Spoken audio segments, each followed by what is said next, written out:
Hang in there, parents. Just a couple of weeks before the kids have to go back to school. I'm Charlie Sykes, and Sunday Insight starts right now.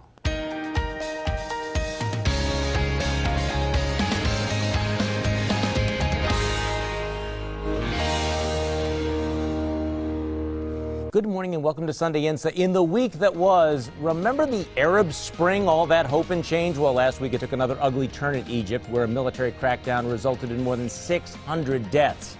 A prominent labor attorney is dumped by the Milwaukee County Board after he's caught soliciting a prostitute. The lawyer, Richard Sachs, also represents groups like the NAACP, Voces de la Frontera, and the Milwaukee Teachers Union.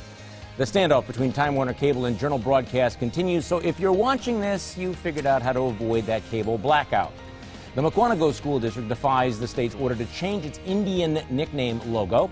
The deadline for compliance was last Thursday, but we start with a war of words over gun violence and police overtime. The numbers are grim. In the last 2 weeks, more than 30 shootings in Milwaukee, some of them fatal.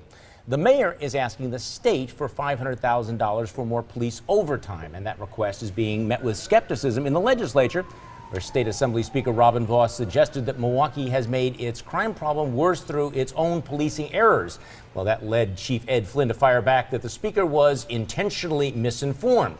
Vos argued that Milwaukee has been cutting its number of sworn officers and continues to furlough police officers even while asking for more overtime cash.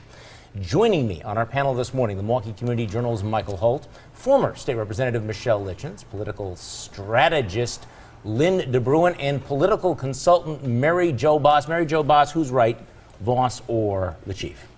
Well, I think the city of Milwaukee has an obligation to use every dollar wisely and use it for frontline policemen rather than overtime.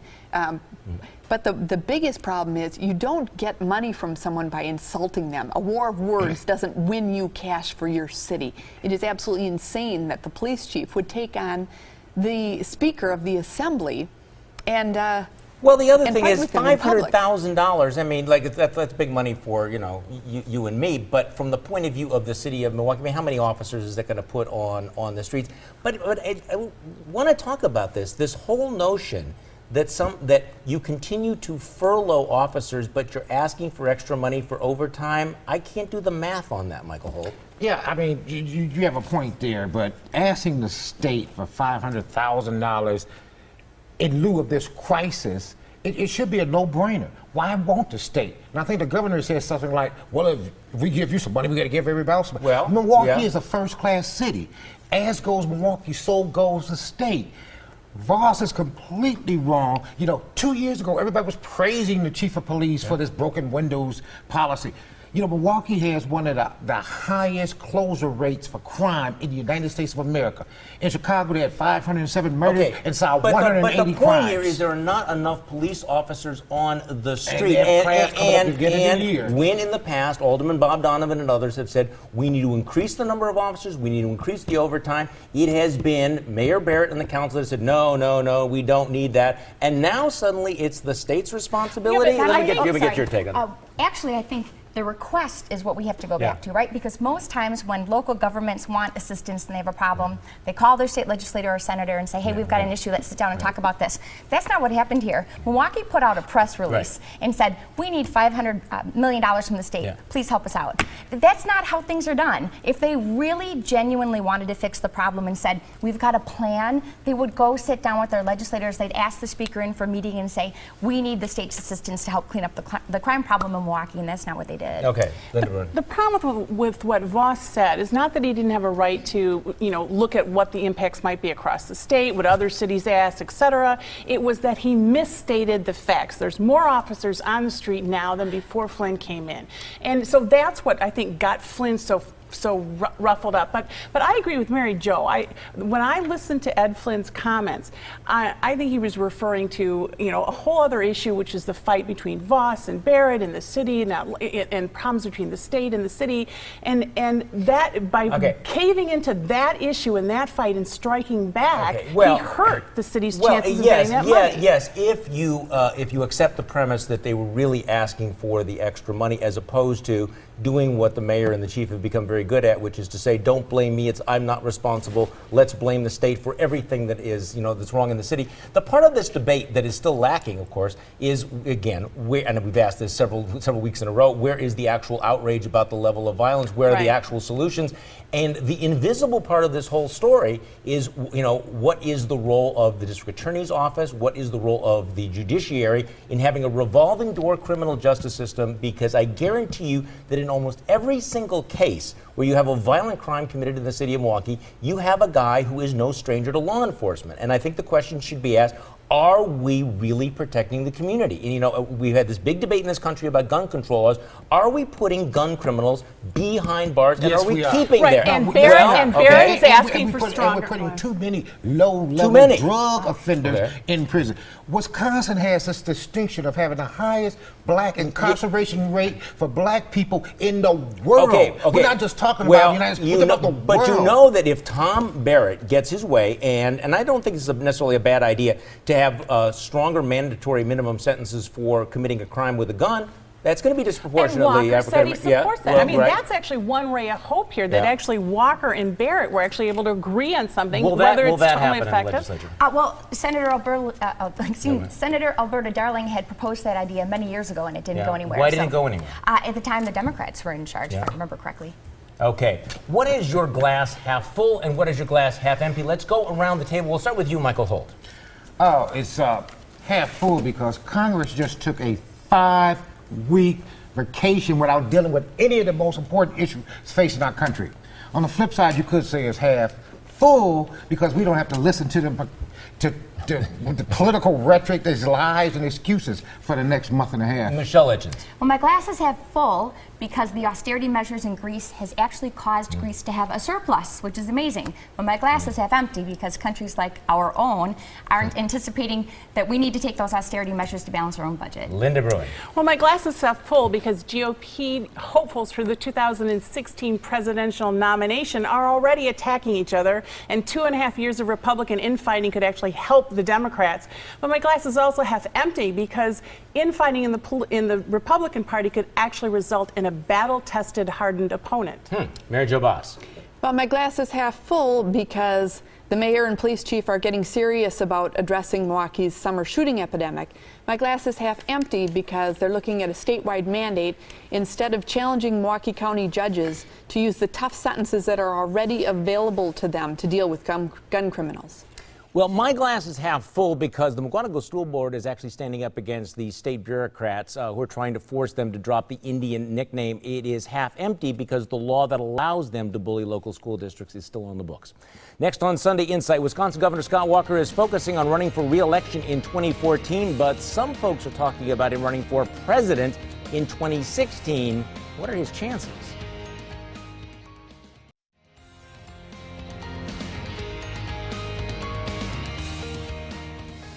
Well, it's not even 2014, much less 2016, but that doesn't stop the pundits and the prognosticators. Widely quoted political scientist Larry Sabato is out with his latest crystal ball, and he has this surprising take. Of all of the possible GOP contenders for president, Wisconsin Scott Walker is the frontrunner, he says. Sabato ranks Walker higher than Chris Christie, Rand Paul, Marco Rubio, Ted Cruz, even Paul Ryan. And here's his take. Sabato lists Walker's advantages. He's a Midwestern Republican governor in an Obama state. He has heroic conservative credentials, and he has shown political durability. His possible negatives: he's too bland, the next Pawlenty, the former governor of Minnesota, and he might not deliver home state, and he would also highly motivate the left and labor unions. So the question is, okay, what do you make of this? Is this Well, I like Larry Sabato. Yeah, I think he's a really smart guy, but I also think the entire country needs a lot of Scott Walker, right? They could use him nationwide. But at the same time, this is 2016. This is so far off. Right now, we need our governor to focus on running for re-election, which he's doing, and we all need to focus on winning in 2014 Okay, first. now you mentioned previously about the race for president, and as you point out, you got a couple of these heavyweights like Rand Paul and Chris Christie throwing some big bombs at each other. Right. And right now, nobody's mad at Scott Walker. Yeah, and I think that if actually people start taking him really seriously, as things progress, then they'll start. But the bottom line is this is so far away from the election. And I thought it was interesting. He ranked Paul Ryan in his third tier. If you read what everything Sabato wrote, and I'm not sure that I would rank Ryan as low down as they did. I don't agree with Walker being on top, but I certainly don't think Ryan would be in a third tier and Walker in the first. I tend to agree with you. What do you think, Mary Jo? Well, this is like being a World Series favorite in April. You know, it's great, but it doesn't mean a whole lot. On the other hand, but it doesn't hurt. No, it doesn't hurt. And if Scott Walker is going to be president, he's got to raise money. To be raising money, you got to be talked about. So this really is what he needs. What do you think? And the one thing Scott Walker has not shown any kind of deficit is raising money. He's raised more money than any governor in the history of the state. But you know, it is very, very early. But what this does is an indictment against Paul Ryan. Remember, Paul Ryan ran vice president and couldn't even pull his own district. So this kind of like pushes him totally out of the picture. How can he rebound from something like this? Well, again, because this is just one pundit's one pundit's analysis. You know, part of it is that if we were sitting here, in Milwaukee, and we said, Scott Walker is a front-running candidate, would be like, yeah, you guys are homers, you guys are smoking the wacky weed. But when Larry Sabato says it, you have to step back and say, okay, if Walker is not the front runner, who is? And this is a wide open race. There is no heir apparent here. If there had been an heir apparent, it might have been Paul Ryan, who had been the vice presidential nominee. But every one of these other candidates either has a lot of baggage. Rick Perry didn't do a very good job when he ran last time. Rand Paul maybe a little bit out there. Chris Christie, very divisive figure. So there's a certain plausibility.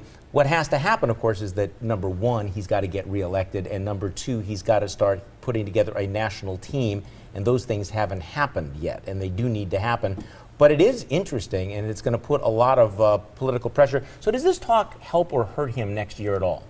I think it hurts him only in the way that he needs to prove to Wisconsin that he's focusing on running for governor, which I think he's going to do. But when you continue to have people across the country making him the focus of 2016, it makes it a challenge for him. You may not want to hear it, but we're going to tell you anyway. Let's dish out some unsolicited advice. Michael Holt, you're first. To our state lawmakers, there are 6 bills in Madison to deal with drunken driving, and these legislators cannot agree on one.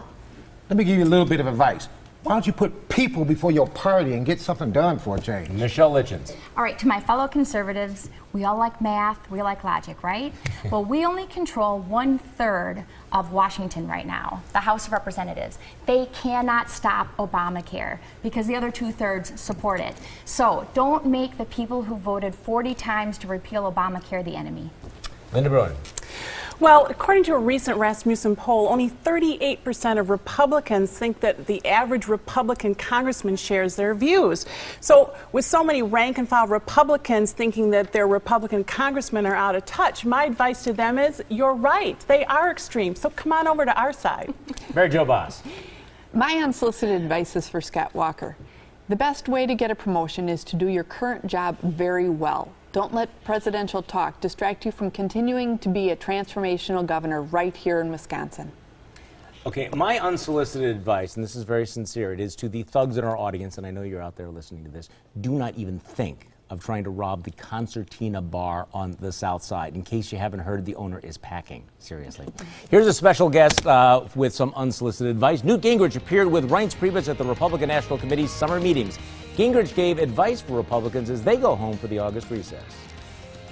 You go home in the next 2 weeks while your members of Congress are home, and you look them in the eye and you say, what is your positive replacement for Obamacare? They will have zero answer. Because we are caught up right now in a culture, and you see it every single day, where as long as we're negative and as long as we're vicious and as long as we can tear down our opponent, we don't have to learn anything. And so we don't. This is a very deep problem.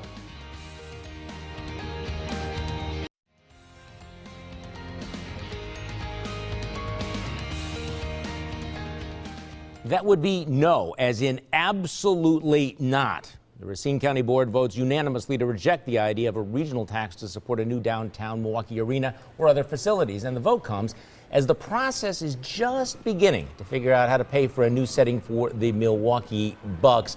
bad start for the process, harbinger of things to come? What do you mean? Well, it was clearly a resounding shot across the bow the saying, unanimous. don't come, Right. don't ask, we're out of here. Yeah. And, you know, there's been a lot of different groups interested in regionalization and cooperation, not only on sports, but also arts and parks. And a lot of the outside counties want nothing to do with anything located in Milwaukee County. They think it'll be a sinkhole for them. And so this is just more of that. And it's not a good start. How do they get around that? Because I agree with everything you're saying. In fact, the only thing that would surprise me now is if you didn't see similar action by Waukesha, Washington, and Ozaukee counties also saying, hey, don't think of raising taxes. Well, I think the way to do it, normally you don't reveal all your details first, but I think in this type of situation, there has to be a very concrete, specific plan that these legislators can react to and take time to analyze to make sure they don't get burned. Mary Jo Boss. Well, that's exactly the point. You just have people staking their position. We are definitely out. Right. We want part of the money. We want money for waters, puppies, whatever.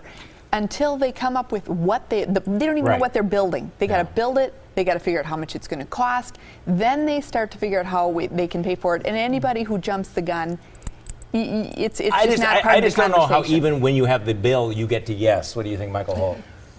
I mean, you remember how hard it was to get Miller Park, and this is going to be much tougher than Miller Park. And I was on the stadium board, so they were throwing some of those grenades at me. But the bottom line was, did Miller Park benefit the entire region? Did it benefit Racine? It benefited everybody. Yeah. And should we say now, okay, if y'all don't want it, y'all don't want to contribute to this, maybe nobody from Racine should be able to attend the new arena. I think we learned with the recall of Senator Petak a couple years ago that people might not support this anymore in the future. And I think we have to give kudos to County Executive Jim Ladwig for proposing this in the first place with Racine County. And also, my hometown of Burlington is also passing this resolution next week, Tuesday. See, what I would like to see is if, say, somebody like Craig Leopold bought the Bucks and moved them to Racine, how likely would the Milwaukee County Board vote to raise taxes in Milwaukee for a Bucks arena in Racine? Is what they said this week the same thing as what you heard? Let's go around the table. Michael Holt. Former Milwaukee Bucks leading scorer Monte Ellis said last week that he was glad to leave Milwaukee because the city was so boring. Actually, what I heard is it's boring for black people. There are no cultural outlets here. There's no black restaurants for dinner. There's no black clubs. There's nothing for black folks. Kareem Abdul-Jabbar said it 40 years ago. Nothing has changed. Michelle Litchens. Well, we heard President Obama speak out about the crisis in Egypt, but what I heard was nothing. Linda Ruin. Well, when Police Chief Ed Flynn said that Voss's comments were intentionally misinformed, what I really heard him saying was, look, I know you can't stand Tom Barrett and you're going after the city of Milwaukee, but don't go after my police force to score your political points. Mary Jo Boss. When announcing his new statewide school accountability plan, State Senator Luther Olson said, well, not everybody's going to like everything in this bill, but that probably means we're on the right track. What I heard, this plan is a disaster and it's going to have to be completely overhauled if it's going to pass. Well, what they said, Oprah said it was racism when a Swiss store clerk showed her a handbag, and I have to read this here, that cost less than $38,000. I mean, who pays $38,000 for a handbag? What I heard was, don't you know who I am? Next on Sunday Inside, our panel picks the winners and losers of the week. But first, here's your morning news update.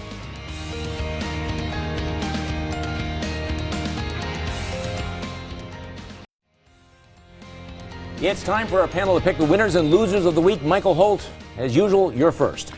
My winner is County Supervisor Russell Stamper, who's going to introduce a resolution to hire black men to patrol Central City streets. I mean, it might not be the best solution in the world, but at least he's talking about crime. My loser, an employee of Paula Dean, a white employee, who sued saying that her racist agenda has adversely affected her. The judge, of course, threw it out. Among the things Paula Dean was credited with was making black folks go through the back door and using a separate toilet. Michelle Litchens. Well, last week, while receiving an award at the Teen Choice Awards, instead of playing the role of stupid and sexy, actor Ashton Kutcher told the crowd the sexiest thing is to be smart. He said he never had a job that was beneath him and that sometimes opportunity looks like hard work. Ashton, you are a winner. President Obama must have missed the class on our Constitution at Harvard because he forgot that our founding fathers thought a monarchy was bad. Obama is creating taxes and changing laws without the consent of Congress, which is illegal. You are not a king, but for believing you are a loser. Linda Bruin. Well, this hasn't been a good summer for immigrants in Wisconsin. Immigrant hunting permits were sold in Germantown. A former DOT official said he sees illegal immigrants as Satan. And an out-of-state hate group named FAIR is now running TV ads denouncing Paul Ryan for supporting immigration reform. My winners are our dairy farmers who recognize that Wisconsin actually needs more immigrant workers, and a coalition of advocate groups who are asking Wisconsin residents to denounce anti-immigrant hate speech and treat all people with dignity. That's the Wisconsin I'm proud of. Mary Jo Boss. My winner this week is Tom Barrett. Tomorrow morning, Southside Community Prep School will open its doors. This school is the direct result of Mayor Tom Barrett working to get National Charter School operator Rocket Ship Education here in Milwaukee. Getting them to Milwaukee is a signature education reform accomplishment for Mayor Barrett, and he deserves credit for taking a bold step to bring this National Charter School group to the city. The loser has to be Obama's foreign policy. As the Arab Spring continues to degenerate into a bloody Egyptian nightmare, the Obama administration continues to blithely pump aid to the murderous military regime. Well, my loser, the Chinese zoo that tried to pass off a large dog as a lion and failed. So apparently there are limits to Chinese counterfeiting after all. My winner, Governor Scott Walker. Now, whatever you think of this presidential buzz, Walker is getting some serious love from national pundits, and in politics, it never hurts to be mentioned. Thanks for joining us for my radio show Monday morning on News Radio 620 WTMJ from 8:30 until noon. Have a great week.